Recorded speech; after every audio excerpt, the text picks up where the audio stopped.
نحمده ونصلي على رسوله الكريم اما بعد فاعوذ باللہ من الشیطان الرجیم بسم اللہ الرحمن الرحیم۔ معزز سامعین و سامعات، السلام علیکم ورحمۃ اللہ وبرکاتہ۔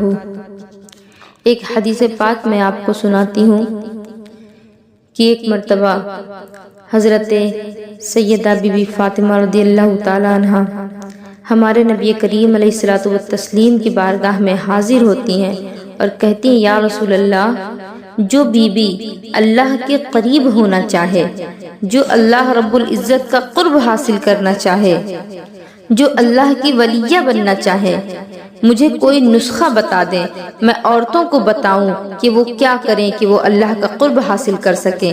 تو میرے اور آپ کے آقا علیہ الصلوۃ والسلام نے فرمایا کہ جو بی بی جتنا زیادہ گھر کے اندر رہے گی اور جتنا زیادہ وہ پردہ کرے گی، اتنا ہی وہ اپنے رب کے قریب ہوتی چلی جائے گی اور اتنا ہی وہ اللہ رب العزت کا قرب حاصل کر پائے گی، اور جتنی سج دھج کے باہر نکلے گی، جتنی زیادہ وہ سنورے گی، اتنی ہی وہ اللہ سے دور ہوتی چلی جائے گی، جتنی ہی زیادہ اس کے قدم گھروں سے باہر نکلیں گے، وہ اتنے ہی اللہ رب العزت سے دور ہوتی جائے گی۔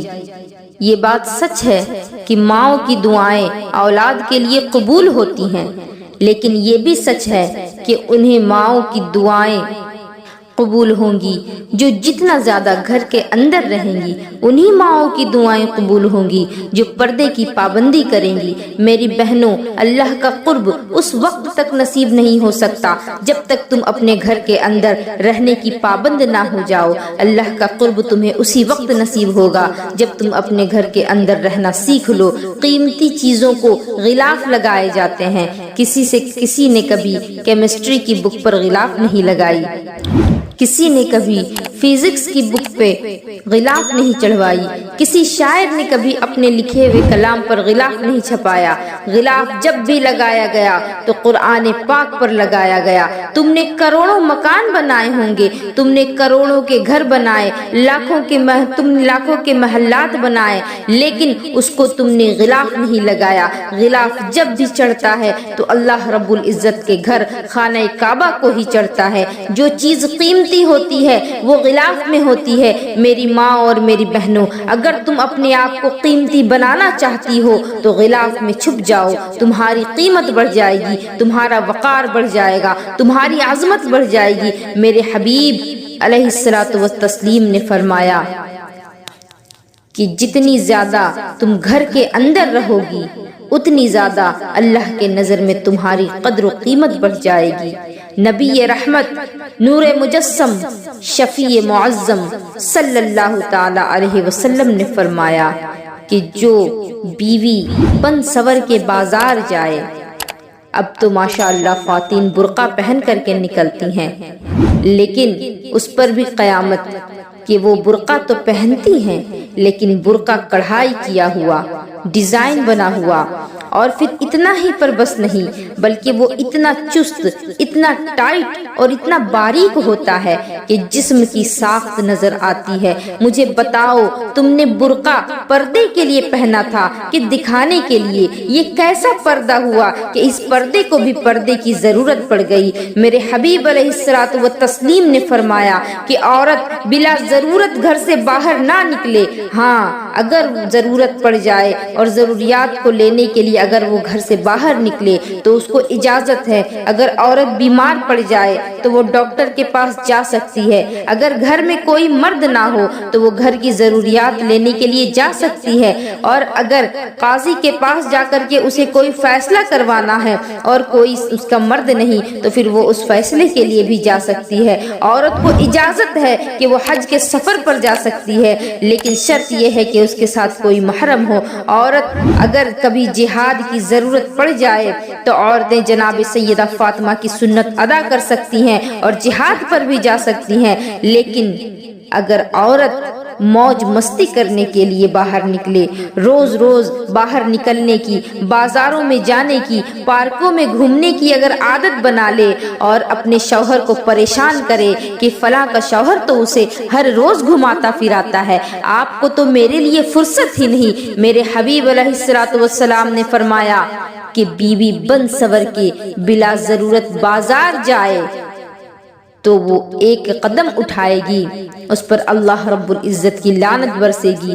جیسے جیسے وہ قدم اٹھاتے جائے گی ویسے ویسے اس پر اللہ کی لعنت برسے گی، اس پر اللہ کے فرشتوں کی لعنت برسے گی، اس پر زمین والوں کی لعنت برسے گی، اس پر آسمان والوں کی لعنت برسے گی۔ اور پھر سرکار دو عالم صلی اللہ تعالی علیہ وسلم نے فرمایا کہ جب اللہ کی لعنت برسے گی تو میں محمد بھی اس پر لعنت کروں گا۔ اور پھر آگے فرمایا کہ وہ عورت بن سور کر کے اگر گھومنے کے لیے جائے یا بازاروں میں جائے اور اس کا شوہر اس چیز پر راضی ہو تو وہ شوہر کہ جو شوہر خود میک اپ کروا کے تیار کرا کے پارٹی میں لے جایا کرتا ہے، جو فرنٹ سیٹ پر خود اپنی بیوی کو بغیر برقعے اور بغیر حجاب کے بٹھاتا ہے، جو خود بیوی کو شادی اور ولیمے میں بھیجتا ہے کہ تم چلی جاؤ میرا موڈ نہیں، بازار میں بھیجے کہ تم سامان خرید کر کے لے آؤ، میری مرضی نہیں۔ میرے آقا علیہ الصلوۃ والسلام نے فرمایا کہ جس کی بیوی بن سور کر کے جائے، میک اپ کر کے گھر سے باہر نکلے اور اگر وہ مرد اس چیز پر خوش ہوتا ہے اور وہ کہے کہ یہ تو جدید دور ہے، لوگوں کو پتہ کیسے چلے گا کہ ہمارے پاس کتنے پیسے ہیں، لوگوں کو پتہ کیسے چلے گا کہ ہمارے پاس بہت سی گاڑیاں ہیں، ایک گاڑی ابا صاحب کے لیے، ایک گاڑی بیوی کے لیے، ایک گاڑی بیٹی کے پاس ہے، پتہ کیسے چلے گا کہ ہمارا تعلق بڑے بڑے لوگوں کے ساتھ ہے۔ اور اس پر میرے آقا علیہ الصلوۃ والسلام نے فرمایا کہ عورت اگر بن سور کر کے گھر سے باہر نکلے اور شوہر اس چیز پر راضی ہو تو وہ جتنی قدم اٹھائے گی اتنا ہی وہ اپنے شوہر کو جہنم کے قریب کر دے گی۔ لیکن وہ عورتیں جن کے شوہر انہیں ان چیزوں سے روکتے ہوں، وہ انہیں پردے کی تلقین کرتے ہوں اور وہ بات نہیں مانتی، تو ایسی عورتوں کے بارے میں ان کے شوہروں سے کوئی حساب نہیں لیا جائے گا، بلکہ ان کے بارے میں انہی عورتوں سے پوچھا جائے گا۔ میرے آقا علیہ الصلوۃ والسلام نے یہاں تک فرمایا کہ جو عورت بے پردہ گھر سے نکلے اور اس کا شوہر اسے منع نہ کرے تو وہ مرد دیوس ہے۔ اگر کسی کی بیٹی بے پردہ گھر سے نکلے اور وہ باپ اس کا منع نہ کرے تو وہ باپ بھی دیوس ہے۔ اگر کسی کی بہن بے پردہ گھر سے باہر نکلے، بلا ضرورت نکلے اور اس کا بھائی اسے نہ روکے تو وہ بھائی بھی دیوس ہے۔ اور اللہ اکبر، آج کے دور میں بے حیائی تو اتنی زیادہ بڑھ گئی ہے کہ کزن، چچیرے بھائی بہن، خالہ زاد بھائی بہن بلا جھجک ایک دوسرے سے ہاتھ ملاتے ہیں، گلے ملتے ہیں اور کہتے ہیں کہ یہ ہمارا بھائی ہے، یہ ہماری بہن ہے۔ میں کہتی ہوں کہ اگر بھائی ہوتا تو اس سے نکاح جائز نہیں ہوتا۔ جب اس سے تمہارا نکاح جائز ہے تو پھر مجھے بتاؤ کہ یہ کیسے تمہارا بھائی ہوا؟ اسلامی بھائی تو دنیا کے سارے مرد ہیں، لیکن حقیقی بھائی، حقیقی باپ، چچا، ماما اور دادا اور نانا اور بیٹا، ان لوگوں کے سوا عورتوں کو یہ اجازت نہیں کہ وہ بغیر پردے کے کسی اور مرد کے پاس جائیں، اور ان کے پاس بھی جائیں تو ان کے پاس بھی اپنے پورے جسم کو ڈھک کر کے جائیں۔ اگر ان کے پاس وہ کچھ دکھانے کی اجازت رکھتی ہیں تو وہ اپنے چہرے کو ان کے سامنے کھول سکتی ہیں اور اپنی ہتھیلیوں کو کھول سکتی ہیں، وہ بھی ضرورت کے طور پر۔ بلا ضرورت ان کو ان لوگوں سے بھی پرہیز کرنا چاہیے۔ اور رہی بات نامحرم مردوں کی، تو میرے اور آپ کے آقا علیہ الصلوۃ والسلام نے فرمایا کہ سور نجس العین ہے۔ کتا بالکل ناپاک نہیں ہوتا، اس کا منہ اور اس کی نجاست کی جگہ ناپاک ہوتی ہے، اور بعض اوقات کتا جب بھیگ جاتا ہے تو وہ ناپاک ہوتا ہے، اور سور نجس العین ہے، وہ پورا کا پورا ناپاک ہے۔ وہ सूखा हो फिर भी नापाक, वो भीग जाए तो भी नापाक। मेरे और आपके आका अलैहिस्सलाम ने फरमाया कि सूअर वो तो पहले ही से नापाक है, और दूसरा ये कि वो सूअर निजासत में लिपटा हो, नापाकी उस सूअर के जिस्म पर लगी हुई हो। तो फरमाया एक तो सूअर जो नजिसुल आइन है और फिर वो नापाकी में लिपट जाए, उसके पूरे जिस्म में नापाकी लग जाए, तो वो गंदगी और वो गिलाजत में लपटा हुआ सूअर अगर तुम्हारे जिस्म से लग जाए, तुम्हारे जिस्म से मस कर जाए, तो इतना बुरा नहीं जितना गैर महरम का वजूद, उसका जिस्म, उसके जिस्म का कोई हिस्सा तुम्हारे जिस्म के किसी हिस्से से लग जाए तो बुरा होगा। इस कदर तफसील की मेरे आका ने कहां से कहां बात ले गए, और आपने फरमाया कि सूअर जितना नापाक नहीं, उससे कहीं ज्यादा अगर कोई गैर महरम तुम्हारे साथ तुम्हारे हाथों को टच कर ले, तुम्हारे बदन के किसी हिस्से को मस कर दे, तो वो उस कदर बुरा है। मेरे नबी ने इन चीजों को हराम करार दिया, लेकिन आज कजन के साथ पार्क जाया जा रहा है, बाजार और सिनेमा में जा रहे हैं, पार्टी में जा रहे हैं, और कहते हैं कि कजन तो भाई होता है। अगर सगा भाई होता तो उसके साथ निकाह जायज ना होता। जब उसका तुम्हारे साथ निकाह जायज है तो फिर तुम उसे भाई क्यों कर कह सकती हो? खुदा के वास्ते दीन की तरफ लौट आओ, इस तबाही से निकल जाओ। ये जो आग लगी है, ये जो बेहयाई फैल गई है, ये जो बेसुकूनी है, ये जो लाखों कमाने के बावजूद बेबरकती है, ये बड़ी बड़ी सिक्योरिटी के बावजूद रोज लोगों के जनाजे उठ रहे हैं, ये जो रोज बेटियां बेवा हो रही हैं, ये जो हर रोज माओ के सुहाग लुट रहे हैं, ये हमारी नाफरमानियों का नतीजा है। दीन के मामले में हमने ढील कर रखी है, हम अल्लाह और उसके रसूल से बगावत करने लगे हैं। मेरे और आपके आका अलैहिस्सलातु वस्सलाम ने फरमाया कि जिना सिर्फ शर्मगाह का नहीं होता। हुजूर अलैहिस्सलातु वस्सलाम ने फरमाया कि आंखों का भी जिना होता है, कानों का भी जिना होता है, जुबान का भी जिना होता है, हाथों का भी जिना होता है, और पाँव का भी जिना होता है। और मैं कोई हवाई बात नहीं कह रही, बल्कि बुखारी और मुस्लिम शरीफ इन दोनों में ये हदीस मुबारका मौजूद है। सहाबा ने अर्ज की, या रसूल अल्लाह, हुजूर जुबान कैसे जानी है? हुजूर अलैहिस्सलातु वस्सलाम ने फरमाया कि जो नमाज के बावजूद गंदी बातें बोलता है तो उसकी जुबान अगर बेहुदा गुफ्तगू करती है तो वो जुबान भी जानी है। और फरमाया कि जो गंदी चीजें देखता है वो आंखों का जानी है, और जो चाहे वो जितनी मर्जी तहज्जुद पढ़ ले, और जो गंदी बातों को लज्जत के साथ सुनता है तो वो कानों का जानी है, चाहे फिर वो कितने ही मस्जिद में झाड़ू लगाए। अगर कोई किसी गलत जगह की तरफ चलकर अपने कदमों से जाता है तो वो पाँव का जिना है। अगर वो अपने हाथों से कोई गलत चीज का इस्तेमाल करता है, अगर वो अपने हाथों से गलत इरादे से किसी औरत को टच करता है, उसको मस करता है, तो वो हाथों का जिना है। मेरे और आपके आका ने फरमाया कि आंखों का जिना भी छोड़ दो, कानों का जिना भी छोड़ दो, जुबान का जिना भी छोड़ दो, हाथों का जिना भी छोड़ दो। मुस्नद इमाम अहमद बिन हम्बल में मौजूद है कि एक सहाबी ने अर्ज की, हुजूर मेरा नमाज में दिल नहीं लगता, मेरा कुरान पाक में दिल नहीं लगता, मेरा दरूद सलाम में दिल नहीं लगता।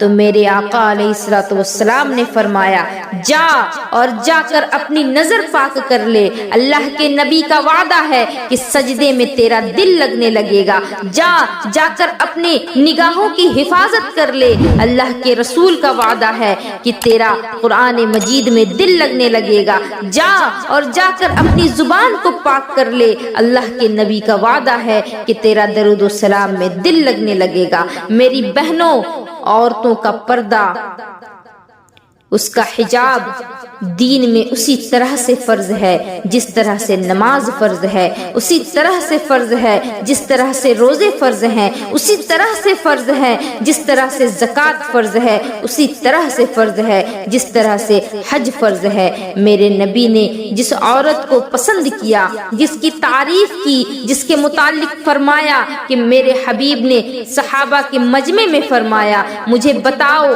बेहतरीन औरत कौन है?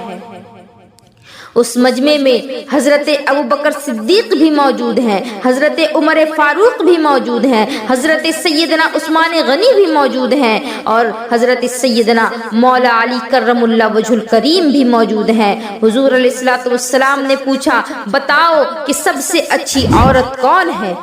एक सहाबी ने कहा, हुजूर, जिसकी नमाज़ें क़ज़ा नहीं होती। आपने फरमाया कि वो भी अच्छी है, लेकिन तुम मेरे कहने का मकसद नहीं समझे। एक ने कहा, हुजूर, जो शौहर की फर्मा बरदारी करती हो। मेरे और आपके आका ने फरमाया कि वो भी अच्छी है, लेकिन तुमने मेरे कहने का मकसद नहीं जाना। एक ने कहा कि हुजूर, जो पाक दामन हो। तो मेरे और आपके आका ने फरमाया कि वो भी अच्छी है, लेकिन तुमने मेरे कहने का मतलब नहीं जाना।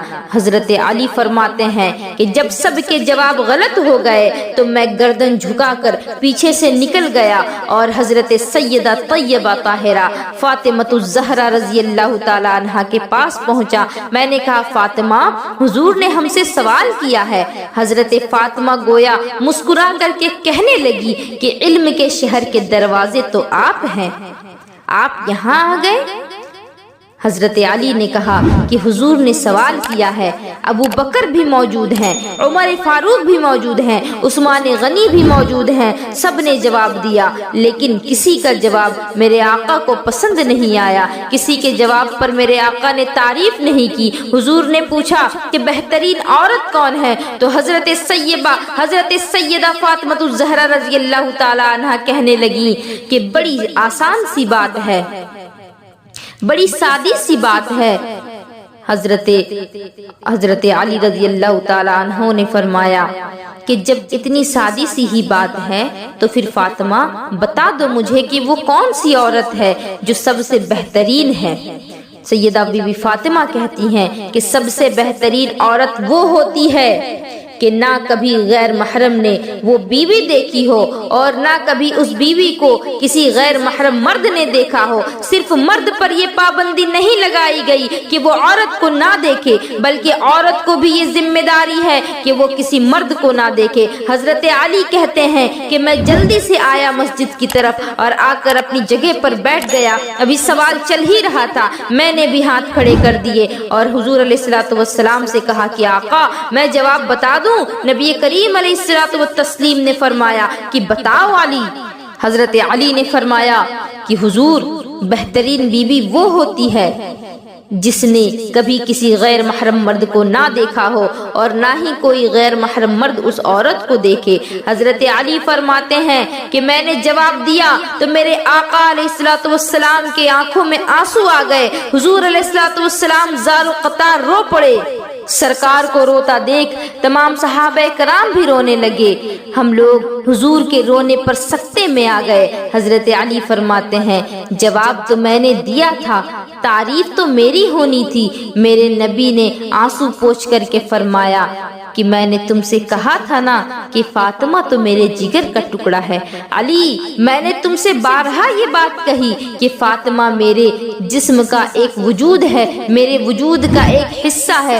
फातिमा मेरे जिगर का टुकड़ा है। मैंने तुमसे बार बार कहा अली कि फातिमा मेरे कलेजे का टुकड़ा है। हजरत अली फरमाते हैं कि सहाबा मेरी तरफ देखने लगे। सहाबा ने कहा, अली, जवाब तो तुम दे रहे हो और तारीफ बीबी फातिमा की हो रही है।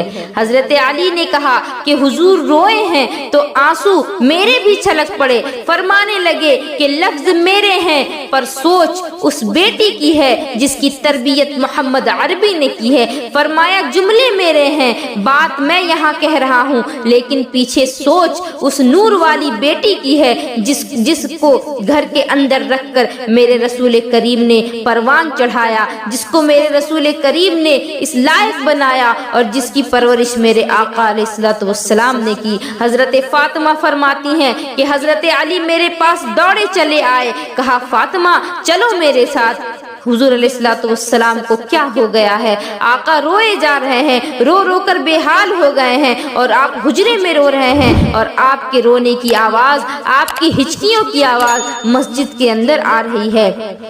फातिमा जरा चल कर देख लो कि आका को हुआ क्या है। हमारी ताकत नहीं कि हम अंदर जाएं। सैयदा बीबी फातिमा ने फौरन चादर ओढ़ी और हुजूर की खिदमत में हाजिर हो गईं। सैयदा फातिमा कहती हैं कि हुजूर के कंधे पर मैंने हाथ रखा तो महबूब अलैहिस्सलाम ने बेटी के हाथ की ठंडक महसूस की तो सर सजदे से उठाया, फरमाया फातिमा आ गई हो तो तुम भी हाथ उठा लो और मेरी उम्मत की बेटियों के लिए दुआ मांगो। फातिमा ने पूछा, आका क्या हुआ है जो आप रो रहे हैं और आपको रोता देख सहाबा कराम भी रो रहे हैं? आका ने फरमाया कि रात मुझे दिखाया गया दोज़ख में कुछ बीवियों को, कुछ औरतों को, कि वो औरतें उनके सर के बालों को फरिश्ते बांधे हुए हैं और उन्हें कोड़े मार रहे हैं। वो चीखती हैं, वो चिल्लाती हैं, वो मदद के लिए पुकारती हैं, बड़ी तकलीफ में है लेकिन उनका कोई पुरसाने हाल नहीं। सैयदा फातिमा ने अर्ज की, या रसूल अल्लाह उनकी गलती क्या है? नबी करीम अलैहिस्सलातु वत्तस्लीम ने फरमाया कि वो बारीक दुपट्टा ओढ़ती थीं, उनके बाल दिखते थे, उनको गैर महरम नजर उठा करके देखते थे, गैर महरमों की नजर उन पर पड़ती और वो गैर महरम मर्दों की तरफ देखती। वो ऐसा लिबास पहनती जिससे उनके बदन की सारी बनावट नजर आती, उनका जिस्म झलकता।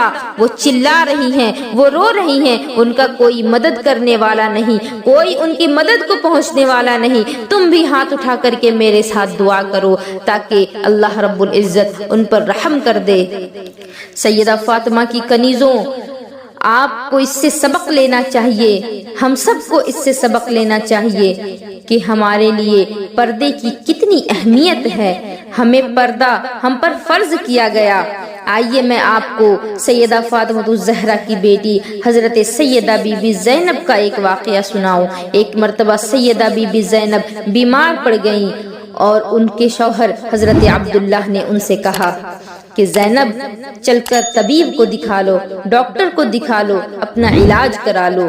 हजरत सैयदा बीबी ज़ैनब रज़ियल्लाहु ताला अन्हा ने क्या ही खूबसूरत जवाब दिया कि अब्दुल्ला आप जाएं और जा करके आप तबीब से मेरी बीमारी बताएं और उससे आप दवा लेकर के चले आएं, मैं बाहर नहीं जाऊंगी। हजरत अब्दुल्ला ने फरमाया कि बीवी ज़ैनब आखिर क्या बात है कि तुम बाहर नहीं जाना चाहती? इस्लाम तो इस चीज की इजाजत देता है कि अगर कोई मजबूरी आ जाए तो औरतें घर से निकल सकती हैं, अगर बीमारी आ जाए तो औरतें घर से निकल सकती हैं। उस पर बीबी ज़ैनब ने जो तारीख साज जुमले हजरत बीबी ज़ैनब ने बयान किए वो लिखने के काबिल और याद रखने के काबिल हैं। हजरत सैयदा बीबी ज़ैनब ने फरमाया कि इस्लाम में गुंजाइश है, इस्लाम तो इजाजत देता है कि घर से औरत बाहर निकल सकती है जब उसे कोई जरूरत हो, जब वो बीमार हो तो वो इलाज के लिए जा सकती है। लेकिन मैं ज़ैनब, मैं फातिमा की बेटी हूँ, मैं नहीं जा सकती। मैं तो शब्बीर की बहन हूँ, मैं नहीं जा सकती। मैं कैसे जा सकती हूँ जबकि मुझे सारी दुनिया मोहम्मद अरबी की नवासी कहता है, लिहाजा मैं नहीं जा सकती, मैं घर से बाहर नहीं जा सकती। तुम जाओ और जा करके मेरे लिए दवा लेते आओ। सुभान अल्लाह। देखें आप उम्महातुल मोमिनीन और हजरत बीबी सैयदा फातिमा और सैयदा ज़ैनब रज़ियल्लाहु ताला अन्हा के पर्दे का आलम देखें। उम्मुल मोमिनीन अगर जब अपने घर के आंगन में बैठती, घर के सहन में बैठती तो उनके बैठने का अंदाज ये होता कि वो दीवार से लग कर बैठती और उनके चेहरे भी दीवारों की तरफ ही होते। उनसे कहा गया कि आप इस तरह से क्यों बैठती हैं? ये घर आपका है, ये आंगन आपका है, यहाँ आपको कौन देखने के लिए आता है? तो उन्होंने जवाब दिया कि ये घर हमारा है, ये सहन हमारा है, लेकिन अगर कोई अपनी छत पर चढ़ेगा और वो अपनी छत से अगर हमारी तरफ देखेगा तो हमारे चेहरे उनको नजर आ जाएंगे। यही वजह है कि हम दीवार की तरफ घूम करके बैठते हैं और दीवार से लग करके बैठते हैं। सुभान अल्लाह। आपको इससे अंदाजा लगाना चाहिए कि पर्दे की कितनी ज्यादा अहमियत है इस्लाम में। خدا کے واسطے بے پردگی سے باز آ جائیں۔ میں نے بارہا آپ سبھی سے کہا کہ بے پردگی کا عذاب اللہ رب العزت بہت ہی سخت طریقے سے دے گا، کیونکہ آج ہمارے جسموں پر اگر مکھی بیٹھ جائے، اگر ہمیں مچھر کاٹ لے تو ہم سے برداشت نہیں ہوتا۔ عورتیں صنف نازک ہیں تو پھر ذرا سوچیں کہ ہم صنف نازک ہیں، اور صنف نازک پر جب آگ کے کوڑے برسائے جائیں گے، بالوں کے بل جہنم کے آگ میں لٹکا دیا جائے گا، تو پھر وہ وقت کیا ہوگا؟ اس وقت وہ درد، وہ تکلیف کس طرح سے برداشت کی جائے گی؟ اللہ سے پناہ مانگے، اللہ کی رحمتوں میں جگہ مانگے اور اپنے گناہوں سے توبہ کریں۔ وما علینا الا البلاغ۔ السلام علیکم ورحمۃ اللہ وبرکاتہ۔